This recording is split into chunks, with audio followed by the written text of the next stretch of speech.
तो दोस्तों आज हम देखने वाले हैं वैदिक सभ्यता जीके।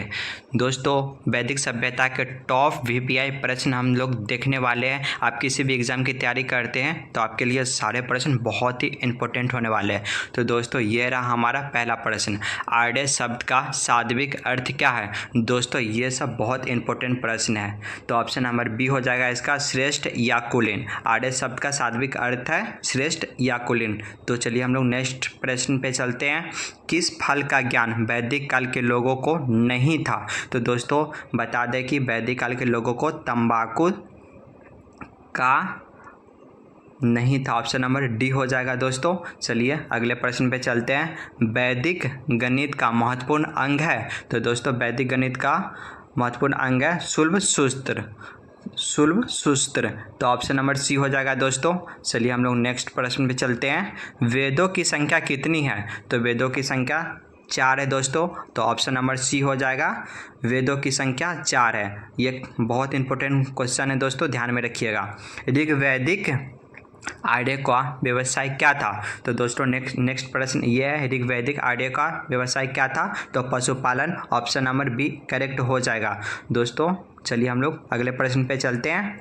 भारतीय संगीत का आदि ग्रंथ कहा जाता है। तो दोस्तों भारतीय संगीत का आदि ग्रंथ किसे कहा जाता है। तो सामवेद को कहा जाता है। तो ऑप्शन नंबर डी इसका करेक्ट हो जाएगा। सामवेद को आदि ग्रंथ कहा जाता है भारतीय संगीत का। चलिए अगले प्रश्न पे हम लोग चलते हैं। 7वां नंबर प्रश्न ये रहा, प्रथम विधि निर्माता कौन है। तो प्रथम विधि निर्माता दोस्तों ऑप्शन नंबर ए हो जाएगा मनु।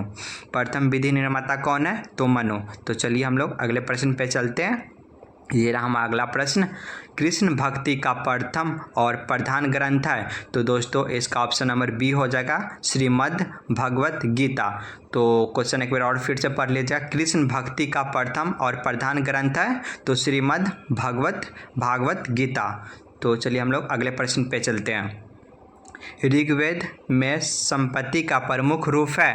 तो दोस्तों ऋग्वेद में संपत्ति का प्रमुख रूप क्या है। तो गोधन। ऑप्शन नंबर ए करेक्ट हो जाएगा इसका।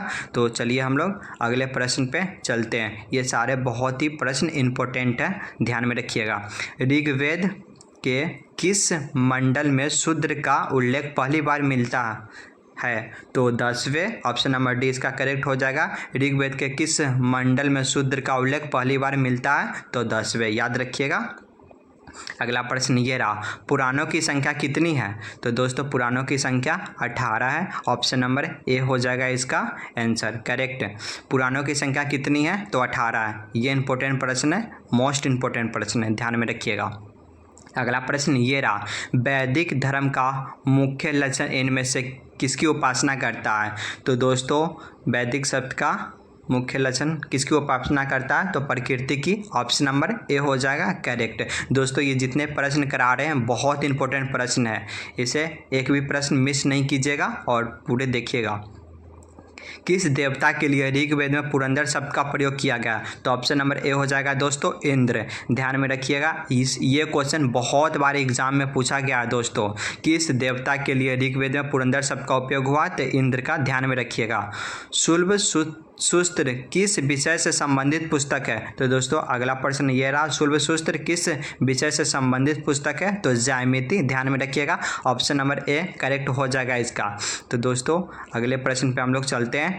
अगला प्रश्न ये रहा हमारा 15 नंबर, आर्य भारत में सर्वप्रथम कहाँ बसे थे। तो दोस्तों आर्य भारत में जब आए थे तो कहाँ बसे थे। तो पंजाब में बसे थे। ऑप्शन नंबर सी हो जाएगा करेक्ट आंसर। तो अगला प्रश्न हमारा ये रहा, न्याय दर्शन को प्रचारित किया था। तो दोस्तों न्याय दर्शन को किसने प्रचारित किया था। तो गौतम ने किया था। गौतम ने। ऑप्शन नंबर बी करेक्ट हो जाएगा। तो हम लोग चलते हैं नेक्स्ट प्रश्न पे।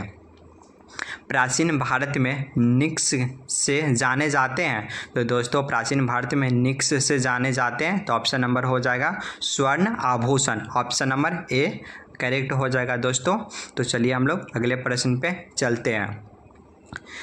अगला प्रश्न ये रहा, योग दर्शन के प्रतिपादक है। तो दोस्तों ऑप्शन नंबर ए हो जाएगा इसका पतंजलि। योग दर्शन के प्रतिपादक कौन है। तो पतंजलि। ध्यान में रखिएगा, ये भी क्वेश्चन बहुत बार एग्जाम में आया हुआ है, तो इसे मिस मत नहीं कीजिएगा। अगला प्रश्न ये रहा, उपनिषद पुस्तकें है तो दोस्तों उपनिषद पुस्तकें है तो दर्शन पर आधारित है, तो ऑप्शन नंबर डी हो जाएगा करेक्ट आंसर। तो ये हमारा दोस्तों लास्ट प्रश्न है, सबसे प्राचीन वेद कौन सा है? तो दोस्तों आप लोग कमेंट में ज़रूर बताइएगा आपका कितना हुआ, तो इसका ऑप्शन ए हो जाएगा ऋग्वेद। आप लोग कमेंट में ज़रूर बताइएगा 20 में आपका कितना सही हुआ है कितना गलत हुआ है। और